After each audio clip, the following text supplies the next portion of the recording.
കോടിക്കണക്കിന് രൂപയുടെ മൂല്യമുള്ള അതിലേറെ പൊതുസമൂഹത്തിൻ്റെ വികാരമായിട്ടുള്ള അയ്യപ്പൻ്റെ സ്വർണ്ണപ്പാളി കവർച്ച ചെയ്തെടുത്ത് മാസങ്ങൾ പിന്നിടുമ്പോഴും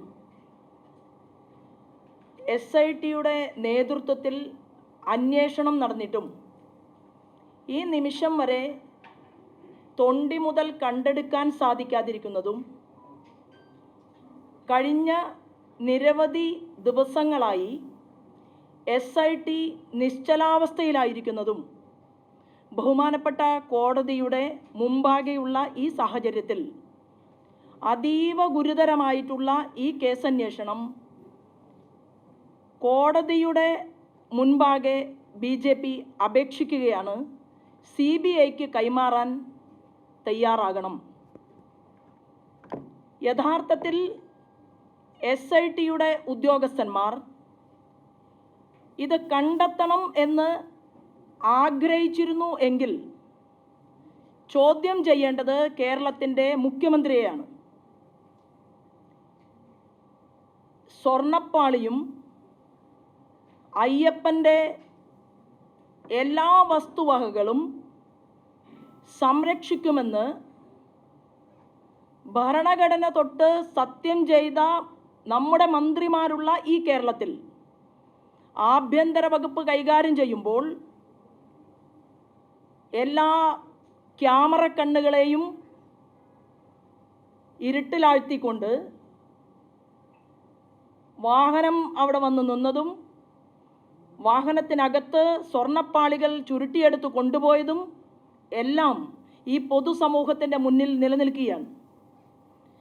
BJPക്ക് പറയാനുള്ളത്, മുഖ്യമന്ത്രിയെ ചോദ്യം ചെയ്താൽ ഈ സ്വർണം എവിടേക്ക് പോയി എന്നും ആ ഡീലിൽ എത്രയാണ് കിട്ടിയതെന്നും വളരെ വ്യക്തമായി കേരളത്തിൻ്റെ പൊതുസമൂഹത്തിന് ബോധ്യപ്പെടും. അതിന് പരമോന്നത നീതിപീഠത്തോട് ഭാരതീയ ജനതാ പാർട്ടി അപേക്ഷിക്കുകയാണ്.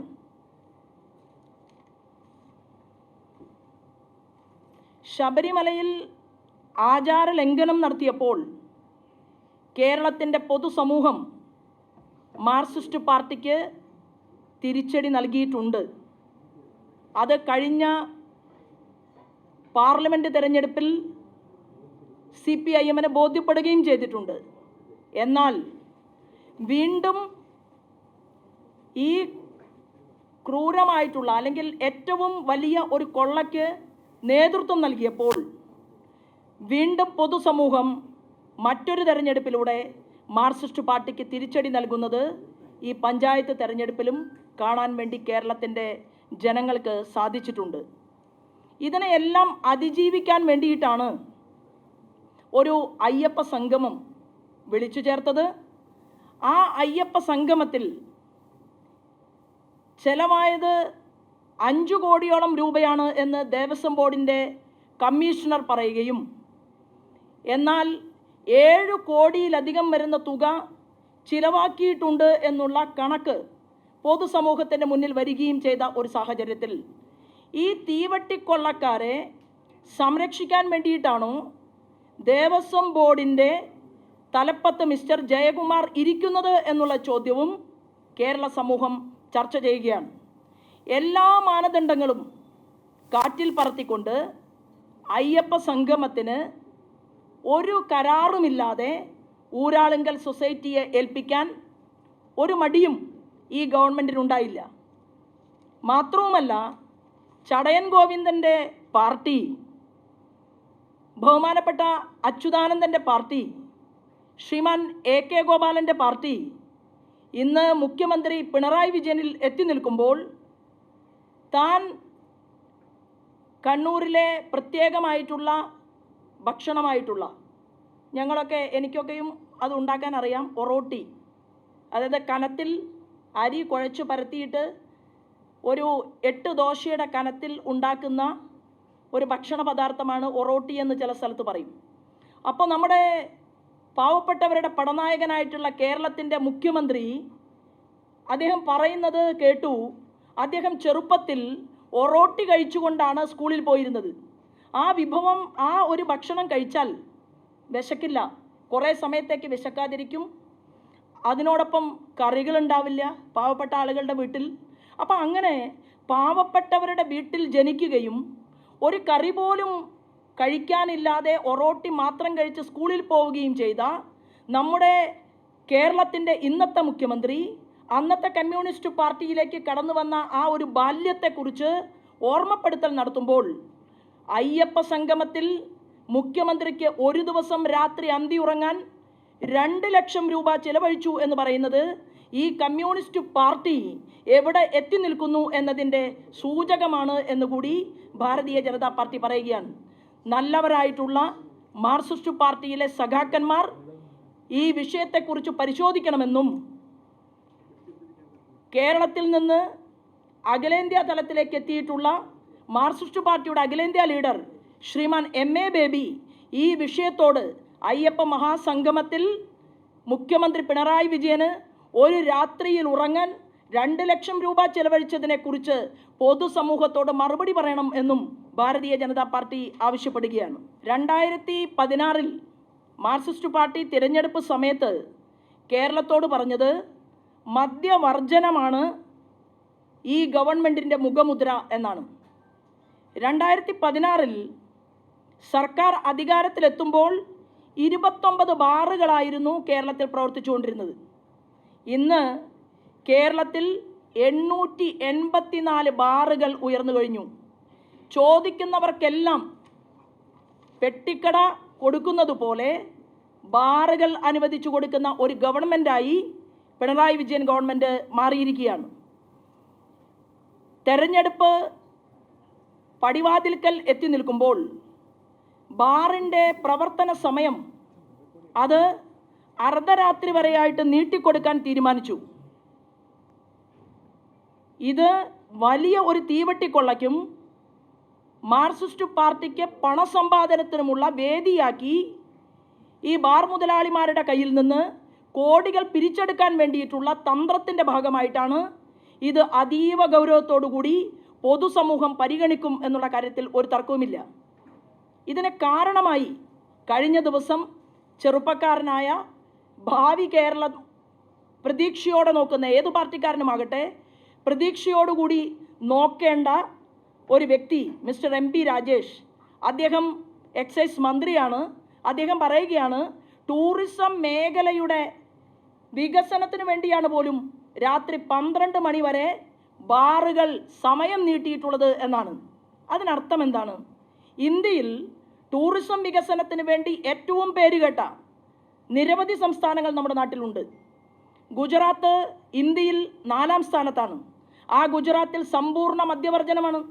അപ്പോൾ സമ്പൂർണ്ണ മദ്യവർജനമുള്ള ഗുജറാത്തിൽ 18 കോടി ആളുകൾ ഒരു വർഷം ആ ഗുജറാത്തിൽ വന്ന് ടൂറിസത്തിൻ്റെ ഭാഗമായിട്ട് ആ നാടിനെ കാണുന്നു, ആ നാടിൻ്റെ ആത്മീയ ടൂറിസത്തിൽ പങ്കെടുക്കുന്നു, അവിടുത്തെ വികസനത്തെക്കുറിച്ച് ടൂറിസ്റ്റുകൾ പരിശോധിക്കുന്നു, പഠിക്കുന്നു, ആ നാട് കണ്ട് തിരിച്ചു പോകുന്നു. എങ്കിൽ 2 കോടിയിലടുത്തു മാത്രം ടൂറിസ്റ്റുകൾ വരുന്ന കേരളത്തിലെ യുവാവായിട്ടുള്ള ഒരു മന്ത്രി പറയുകയാണ് ഇവിടെ ടൂറിസ്റ്റുകൾക്ക് വേണ്ടിയാണ് ബാറിൻ്റെ സമയം നീട്ടിക്കൊടുത്തത് എന്ന് പറഞ്ഞാൽ കള്ളു കുടിക്കാൻ വേണ്ടിയിട്ടാണോ കേരളത്തിലേക്ക് ടൂറിസ്റ്റുകൾ വരുന്നത്?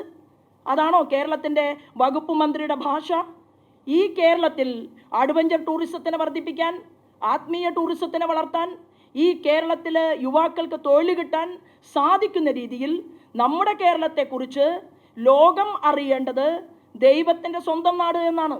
ആ നാട്ടിലേക്ക് വരുന്ന ടൂറിസ്റ്റുകൾക്ക് വേണ്ടി ബാറിൻ്റെ സമയം നീട്ടിക്കൊടുത്തു എന്ന് പറഞ്ഞുകൊണ്ട് നമ്മുടെ നാട് കാണാൻ വരുന്നവരെ കൂടി അപമാനിക്കുന്ന സമീപനമാണ് ഒരു വകുപ്പ് മന്ത്രിയുടെ ഭാഗത്തു നിന്നുണ്ടായത്.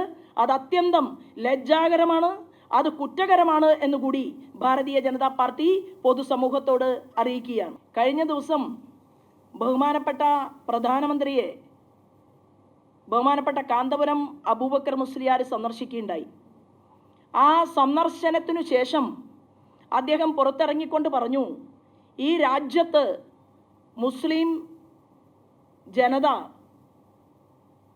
വളരെ സന്തോഷത്തോടു കൂടിയാണ് ജീവിക്കുന്നത് എന്ന് അദ്ദേഹത്തിൻ്റെ വാക്കുകളിലൂടെ വ്യക്തമാക്കിയിട്ടുണ്ടായി.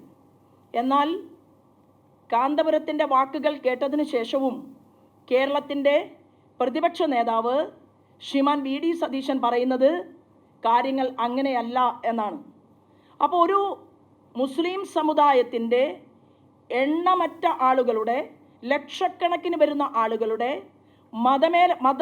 മതപണ്ഡിതനും അവരുടെ ഒരു സംഘടനയുടെ അവസാന വാക്കുമായിട്ടുള്ള കാന്തപുരം അബൂബക്കർ മുസ്ലിയാർ പൊതുസമൂഹത്തോട് ഞങ്ങൾ ഇന്ത്യയിൽ സുരക്ഷിതരാണ് എന്ന് പറയുമ്പോൾ കേരളത്തിൻ്റെ ബഹുമാനപ്പെട്ട പ്രതിപക്ഷ നേതാവ് പറയാൻ ആഗ്രഹിക്കുന്നത് കേരളം, ഭാരതം മുസ്ലിങ്ങൾക്ക് ബുദ്ധിമുട്ടുള്ള ഒരു രാജ്യമാണ് എന്ന് വരുത്തി തീർക്കാൻ വേണ്ടിയിട്ടാണ്. അപ്പോൾ ഈ കേരളത്തിൽ വർഗീയ ധ്രുവീകരണം ഉണ്ടാകണം എന്നാണ് കേരളത്തിൻ്റെ പ്രതിപക്ഷ നേതാവിൻ്റെ ചിന്ത. ഞങ്ങൾ ശ്രീമാൻ വി ഡി സതീശനെ ഓർമ്മപ്പെടുത്താൻ ആഗ്രഹിക്കുന്നത്, അദ്ദേഹം മടിയിലിരുത്തിയിട്ടുള്ളത് ജമാഅത്ത് ഇസ്ലാമി എന്ന് പറയുന്ന തീവ്രവാദ സംഘടനയെയാണ്. ആ ജമാഅത്ത് ഇസ്ലാമിയെ മടിയിലിരുത്തിക്കൊണ്ട് തീവ്രവാദ സംഘടനയായിട്ടുള്ള ജമാഅത്ത് ഇസ്ലാമി പറയുന്നത് ഇന്ത്യൻ ഭരണഘടനയ്ക്ക് വെല്ലുവിളിയാണവർ. അവർക്ക് അവരുടേതായിട്ടുള്ള ഭരണഘടനയുണ്ട്. അവർ മതരാഷ്ട്രവാദത്തിൽ വിശ്വസിക്കുന്നവരാണ്. അങ്ങനെ വിശ്വസിക്കുന്ന ജമാഅത്ത് ഇസ്ലാമിയെക്കുറിച്ച് മുൻ കോൺഗ്രസിൻ്റെ ലീഡറും കേരളത്തിൻ്റെ ബഹുമാനപ്പെട്ട മുഖ്യമന്ത്രിയുമായിട്ടുള്ള ശ്രീമാൻ ഉമ്മൻചാണ്ടി ഹൈക്കോടതിയിൽ ഒരു അഫിഡവിറ്റ് കൊടുത്തിട്ടുണ്ട്. ആ അഫിഡവിറ്റിൽ പറയുന്നത് ഇങ്ങനെയാണ്: ജമാഅത്ത് ഇസ്ലാമി എന്ന സംഘടനയുടെ ഭരണഘടന ഇന്ത്യൻ ഭരണഘടനയോട് അവഗണന കാണിക്കുകയും ദേശീയ താൽപ്പര്യത്തിനെതിരെ ചിന്തിക്കാൻ അനുയായികളെ പ്രോത്സാഹിപ്പിക്കുകയും ചെയ്യുകയാണ് എന്ന് ബഹുമാനപ്പെട്ട കോടതി മുമ്പാകെ അന്നത്തെ മുഖ്യമന്ത്രി ശ്രീമാൻ ഉമ്മൻചാണ്ടി അഫിഡവിറ്റ് കൊടുത്തിട്ടുണ്ട്. വി ഡി സതീശൻ മുഖ്യമന്ത്രി ഉമ്മൻചാണ്ടിയുടെ നിലപാടിനെ തള്ളിപ്പറയുകയാണോ കേരളത്തിൽ? ആ ചോദ്യം ഭാരതീയ ജനതാ പാർട്ടി ഉയർത്തുകയാണ്. രണ്ടാമതായി, മുസ്ലിം യുവാക്കളെ മുഖ്യധാരയിൽ നിന്ന് വഴിതെറ്റിക്കാൻ ശ്രമിക്കുന്ന ആശയം കേരള സമൂഹത്തിന് ജമാഅത്ത് ഇസ്ലാമി വെല്ലുവിളിയോടെ ഉയർത്തുകയാണ് എന്ന് സമസ്തയുടെ സമ്മേളനം കേരളത്തിൻ്റെ പൊതുസമൂഹത്തോട് ചർച്ച ചെയ്തിട്ടുണ്ട്. അപ്പോൾ ഇങ്ങനെയുള്ള ഒരു ആശയ ചിന്താഗതിയുള്ള കേരളത്തിൽ ഇത്തരത്തിലുള്ള ഒരു മതരാഷ്ട്ര സിദ്ധാന്തത്തെ അംഗീകരിക്കുന്ന ഒരു സംഘടനയെ മടിയിലിരുത്തിക്കൊണ്ട് കേരളത്തിൻ്റെ പ്രതിപക്ഷ നേതാവ് ആഗ്രഹിക്കുന്നത് ഇവിടെ മുസൽമാനും ക്രിസ്ത്യാനിയും ഹിന്ദുവും അതിൽ തന്നെ NSSും SNDPയും KPMSും പുലയ മഹാസഭയുമൊക്കെ പരസ്പരം അടിച്ചുകൊണ്ടിരിക്കണം എന്നുള്ള ഒരു വ്യാമോഹമാണ് കേരളത്തിൻ്റെ പ്രതിപക്ഷ നേതാവിൻ്റെ വാക്കുകളിലൂടെ പുറത്തു വരുന്നത്. ഇത് അത്യന്തം ലജ്ജാകരമാണ് എന്ന് ബഹുമാനപ്പെട്ട വി ഡി സതീശനെ ഓർമ്മപ്പെടുത്താൻ ഈ അവസരത്തെ ഉപയോഗപ്പെടുത്തുകയാണ്. മാർക്സിസ്റ്റ് പാർട്ടിയെക്കുറിച്ച് ജമാഅത്ത് ഇസ്ലാമിയുടെ കാര്യത്തിൽ പ്രത്യേകം പറയേണ്ടതില്ല. 1996 മുതൽ 2006 വരെ ഇതേ ജമാഅത്ത് ഇസ്ലാമിയെ കൂട്ടുപിടിച്ചതാണ് CPM. എന്നാൽ CPMലെ നേതാക്കന്മാർ അത് മറന്നു, കേരളത്തിൻ്റെ പൊതുസമൂഹം അത് മറന്നിട്ടില്ല. ജമാഅത്ത് ഇസ്ലാമിയുടെ അമീറുമായി മാർക്സിസ്റ്റ് പാർട്ടിയുടെ സംസ്ഥാന സെക്രട്ടറി ആയിട്ടുള്ള അന്നത്തെ സംസ്ഥാന സെക്രട്ടറി ആയിരുന്ന മിസ്റ്റർ പിണറായി വിജയൻ ജമാഅത്ത് ഇസ്ലാമിയുടെ അമീറുമായി ചർച്ച നടത്തിയത് അവരുടെ AKG സെൻറ്ററിൽ ഇരുന്നു കൊണ്ടാണ്. അതിന് ശേഷവും നമുക്കറിയാം 2009 രാജ്യദ്രോഹ കേസിൽ അറസ്റ്റ് ചെയ്ത് ജയിലിൽ കിടന്ന മദനിയുടെ പാർട്ടിയുമായിട്ട് കൂട്ടുചേർന്ന് പൊന്നാനി ലോക്സഭാ മണ്ഡലത്തിൽ അവർ ഹുസൈൻ രണ്ടത്താണിക്ക് സീറ്റ് കൊടുത്തതും അത് കേരള സമൂഹം ചർച്ച ചെയ്തതും ഒന്നാം പിണറായി വിജയൻ ഗവൺമെൻറ്റിൽ നമ്മുടെ വിദ്യാഭ്യാസത്തിൻ്റെ സിലബസ് കമ്മിറ്റിയിൽ ഇതേ ജമാഅത്ത് ഇസ്ലാമിയുടെ മെമ്പർമാരുണ്ടായിരുന്നു എന്നുള്ളതും കുറ്റിപ്പുറത്ത് ഒരു വലിയ സമ്മേളനം വിളിച്ചു ചേർത്തുകൊണ്ട് ആ സമ്മേളന നഗരിയിലേക്ക് കടന്നു വന്ന മദനിയെ എണീറ്റ് നിന്നുകൊണ്ട് ഭക്ത്യാദരപൂർവം തൊഴുത് സ്വീകരിച്ച കേരളത്തിൻ്റെ മുഖ്യമന്ത്രി പിണറായി വിജയൻ്റെ മുഖം കേരളത്തിലെ ജനങ്ങൾ മറന്നിട്ടില്ല. അവിടെ നിന്നുകൊണ്ടാണ് ചെങ്ങന്നൂരിൽ സ്വന്തം താമസമുള്ള അല്ലെങ്കിൽ ചെങ്ങന്നൂരിൽ വീടുള്ള സജി ചെറിയാനും പാലക്കാടിലെ AK ബാലനുമൊക്കെ ജമാഅത്ത് ഇസ്ലാമിക്കെതിരായിട്ടുള്ള ശക്തമായിട്ടുള്ള പ്രതിഷേധങ്ങൾ തീർക്കുന്നത് എന്ന് പറയുമ്പോൾ രണ്ട് മുന്നണികളും തെരഞ്ഞെടുപ്പിൽ സ്വന്തം അജണ്ട ക്രിയേറ്റ് ചെയ്യുന്നത് ഇവിടുത്തെ മുസ്ലിം ജനസാമാന്യത്തെ മുന്നിൽ നിർത്തിക്കൊണ്ടാണെങ്കിൽ ഞങ്ങൾ വിശ്വസിക്കുന്നത് കേരളത്തിലെ മുസ്ലിം ജനസാമാന്യം, ഇവിടുത്തെ ചെറുപ്പക്കാർ, ഇവിടുത്തെ ചെറുപ്പക്കാരികൾ, ഭാവി തലമുറയിലെ മുസ്ലിം സുഹൃത്തുക്കൾ അവർ ഇന്ത്യയുടെ വികസനത്തെ നോക്കിക്കാണുകയും ആ വികസനത്തിൻ്റെ ഭാഗമായി തന്നെ അവർ രാജ്യ താൽപര്യം നെഞ്ചോട് ചേർത്ത് മുന്നോട്ട് പോവുകയും ചെയ്യും എന്നാണ് ഭാരതീയ ജനതാ പാർട്ടി വിശ്വസിക്കുന്നത്. കേരളത്തെ മുച്ചൂടും മുടിച്ച് കേരളത്തിലെ ആചാര സംരക്ഷണത്തിന് നേതൃത്വം കൊടുക്കേണ്ട ഒരു ഗവൺമെൻറ് ഏതൊരു വ്യക്തിക്കും അവരുടെ വിശ്വാസത്തിൽ ഊന്നി നിന്നുകൊണ്ട് മുന്നോട്ട് പോകാനുള്ള സാഹചര്യമുണ്ടായിട്ടും നമ്മുടെ നാട്ടിൽ SITയുടെ അന്വേഷണം ഫ്രീസറിൽ വെച്ച ഒരു സമയമായിട്ടും ഇതിനെയെല്ലാം വളരെ വ്യക്തതയോടുകൂടി കോടതി നിരീക്ഷിക്കുന്നുണ്ടാകും ഇനിയും എന്നാണ് ഞാൻ കരുതുന്നത്. തീർച്ചയായിട്ടും ഈ തൊണ്ടി മുതൽ കണ്ടെടുക്കാൻ സാധിക്കാത്തത്, ഈ തൊണ്ടി മുതലുമായി ബന്ധപ്പെട്ട് ഇവിടെ നിന്ന് കളവ് ചെയ്തിട്ടുള്ള വസ്തുവകകൾ രാജ്യം വിട്ടു പോയിരിക്കാം എന്ന് വരെ ബോധ്യപ്പെട്ട ഒരു സാഹചര്യവും, എന്നാൽ പ്രസ്തുത സംഭവം നടക്കുമ്പോൾ ആരായിരുന്നുവോ ദേവസ്വം വകുപ്പ് മന്ത്രി, ആ ദേവസ്വം വകുപ്പ് മന്ത്രിയിലേക്ക് ചോദ്യങ്ങൾ എത്താത്തതും, ആഭ്യന്തര വകുപ്പിൻ്റെ, അതായത് വിഖ്യാതമായ ശബരിമല പോലെയുള്ള ഒരു ക്ഷേത്രത്തിൻ്റെ പരിസര പ്രദേശങ്ങൾ നിരീക്ഷിക്കാൻ ഇഷ്ടത്തിന് ക്യാമറകൾ ഉണ്ടായിട്ടും അവിടെയൊന്നും ഇത് മനസ്സിലായില്ല എന്നുള്ളതും പോലീസ് നിഷ്ക്രിയത്വം പാലിക്കുകയായിരുന്നു എന്നുള്ളതും കോടതിക്ക് ഇത്തരുണത്തിൽ കൃത്യമായി ബോധ്യപ്പെട്ടിട്ടുണ്ടാകും എന്നാണ് നമ്മൾ വിശ്വസിക്കുന്നത്. ജനാധിപത്യത്തിൻ്റെ അവസാന വാക്കുകളിൽ ഒന്നായിട്ടുള്ള സുപ്രീം കോടതിയോട് വീണ്ടും വീണ്ടും അപേക്ഷിക്കുക എന്നുള്ളത് ഒരു പൗരനെ സംബന്ധിച്ച്, ഒരു പൊതുപ്രവർത്തകയെ സംബന്ധിച്ച് അത് പ്രാധാന്യമുള്ള ഒരു കാര്യമാണ് എന്ന് ഞാൻ കരുതുകയാണ്. ഈ കേസിൻ്റെ ഒരു ഘട്ടത്തിൽ പോലും കോടതി കേസന്വേഷണത്തിൽ തൃപ്തി രേഖപ്പെടുത്തിയിട്ടുള്ള ഒരു സ്റ്റേറ്റ്മെൻറ്റും അല്ലെങ്കിൽ ഒരു വാക്കും നമ്മുടെ മുൻപാകെ പുറത്തു വന്നിട്ടില്ല. കേസന്വേഷണം തുടരുകയാണ്. പല ആളുകളുടെ മൊഴികളും എടുത്തു കഴിഞ്ഞിട്ടുണ്ട്. ചില മൊഴികളെല്ലാം തന്നെ പൊതുസമൂഹത്തിൻ്റെ മുന്നിൽ വന്നിട്ടുണ്ട്. ഇത് കേരളത്തിൽ ഒതുങ്ങി നിൽക്കുന്ന ഒരു കേസല്ല, ഇത് തമിഴ്നാട്ടിൽ ഒതുങ്ങി നിൽക്കുന്ന ഒരു കേസല്ല, ഇത് ആന്ധ്രയിലോ തെലുങ്കാനയിലോ നിൽക്കുന്ന ഒരു കേസല്ല.